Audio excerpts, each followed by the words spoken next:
this is something that you also talk about with elemental cognition, that there's sort of two missing things. Like, machines need to be understood and they need to be trusted. And that's something that today's models don't yet allow.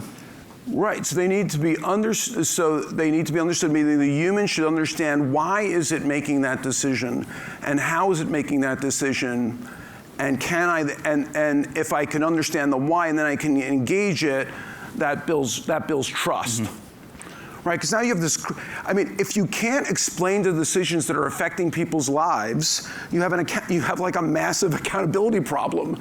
So, and we know, and it's been discussed in this conference, that, you know, some people say, like, I don't really, should I believe the machine? Like, why did it make that conclusion? Yeah. And it's not enough to say, well, in all cases, in some cases it is, but in all cases it's not enough to say, well, you know, it's okay, it's right 75% of the time, we considered 50 billion variables. Well, okay, but in my case, why have you rejected my loan? Why can't I, you know, what's going on? Well, I mean, what can we do about it? I mean, this is actually exactly what someone has just asked. Richard of Mayhill Management wants to know, how do we actually verify whether, you know, a model indeed has, you know, common sense, or whether it's just, you know, being trained to be very good at guessing?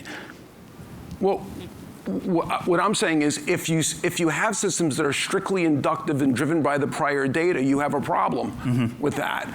And so what I'm advocating for, and what Elemental Cognition has been working on for the last 6 years, is this of a more holistic architecture that says, yeah, I don't want to throw the baby out with the bathwater.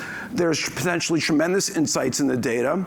I want to be able to project from them, but I want to project those insights into an explicit model that reasons and can come back and say, hey, I've learned this from the data, and it fits into my decision model in the following way. And then therefore, I'm saying, here's why I've made that decision, or here's why I'm giving you that advice. I'm using a piece of knowledge that I've induced from the data. And by the way, I could tell you about the data. Now, maybe you want to trust that, maybe you don't want to trust that. But at least I can open up the box and now give that explanation.